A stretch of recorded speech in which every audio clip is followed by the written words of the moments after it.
Boxing Live here. DJ Boxing Live here. And it's been tough, and actually, where I'm from, the gym is in the hood, so,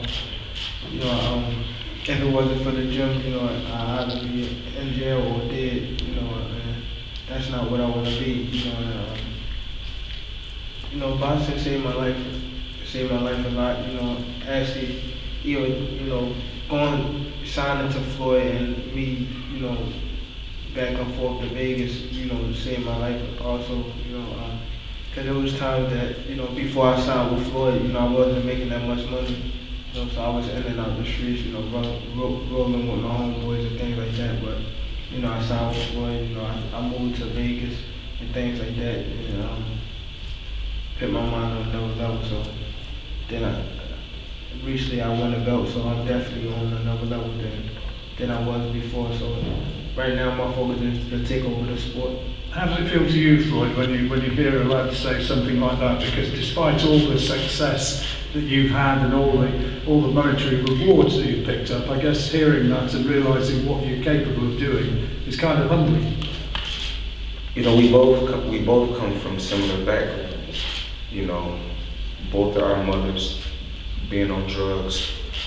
I came from my mother we used to live, seven of me and my siblings used to live in a one bedroom apartment. No lights, no heat, but I kept believing, kept working hard, kept dedicating myself. And I always knew, 224-77, a star was born. And when I see another fighter or another kid in that same situation, I just want to help them, show them a different part of life, show them something different. So, even though he was fighting professional, when you first start off, the money is really not that great if you don't go to the Olympic Games or you don't have a crazy amateur background or you don't have a certain individual that's sponsoring you or backing you. So what I wanted to do was just put him in the best position possible. Make sure he's comfortable, make sure his family's comfortable, but he's young. He's young. He's still gonna make a lot of mistakes, but you live and you learn. And when you make mistakes, I try to sit down and communicate with him the best way I know how to. But I know what he's going through because I went through the same thing. I was young. When you're young, when I got a ton of money at a young age, 19, 20 years old, you want everything. You want every car, you want every house. But it's a process, and that's what I learned when I signed with Al Heyman. I learned that it's a process. The world wasn't built in a day.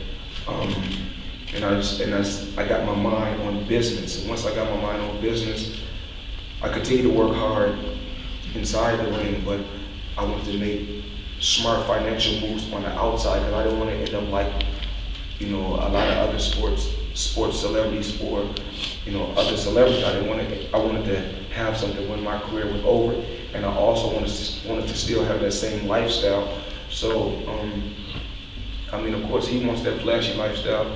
He wants the diamond Rolexes and he wants the diamond chain because, when you're a young kid and we don't come from nothing, only thing we see in our neighborhoods, we don't look up to the guys on TV. We look up to the guys that's in our neighborhood. We look up to the drug dealers and the pimps and the hustlers and the gangsters. That's what we look up to.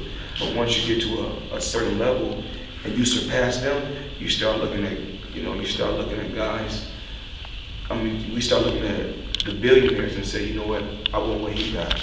You know what I'm saying? Because you surpass a certain level and you move on to a whole nother level. So this kid, he busts his ass, day in and day out. And it's all about, hard work and dedication. And we're gonna continue to go out there and do what we do. We're gonna be flashy, we're gonna be flamboyant. That's us. Just because I got a diamond watch and you got the same watch without diamonds, it doesn't make us any different. We get up and put our pants on, we say our prayers, we believe, we love our family just like everyone else. And we're gonna continue to stick together. We're gonna continue to work hard. And Leonard Ellaby, like I said before, we've been working together 21 years now. And I want to thank the lawyer in the back, John, because we've been working with John. I've been working with John since probably 1996. Probably 1994 actually. I've been knowing John, one of the best lawyers in boxing. I want to say thank you, John, because a lot of times we come up on the podium and you don't ever get your just due. So I just want to say thank you. And I'm up here talking a lot, but this is about Tank. This is about Liam Walsh. I wish you guys nothing but the best. Go out there and give the fans what they want to see Saturday. Liam, when you hear talk about Rolex watches and flashcards and lifestyle, what does that say to you? What do you think when you hear that sort of thing? My points no result will shock me. No result, I'm not going to be shocked.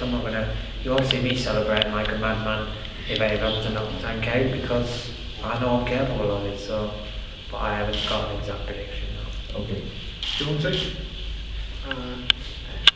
I'm just on a whole different level. Man. Tell us what round then. You're on a whole different level. Tell us what round. I do know first round. I do know. They build you good. Since you fought. You fought Paul. I forget his last name. When he dropped you, they've been putting you in there with people that goddamn 19 and with 2 knockouts. So they was protecting you from the power. So I know you don't got no chin. And I know that Saturday night. Give us a round then. You ain't gonna know what round it is when he hits you. Right. You just gonna be on your ass. You can just choose face it back, face it back. And then your brother can get a next step. Which one? You are a bum. You ain't never fought in the You're a bum. You already lost twice. You're a bum. A cold bum. Cold bum. And you're big enough to happen this at any point. Don't stand on my You pussy. You a bum too. You a bum too. Okay, any more questions? Any more questions from the media? You gotta realize this.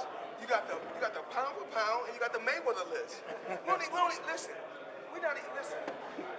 Ladies and gentlemen, as of right now, we're getting rid of pound for pound now.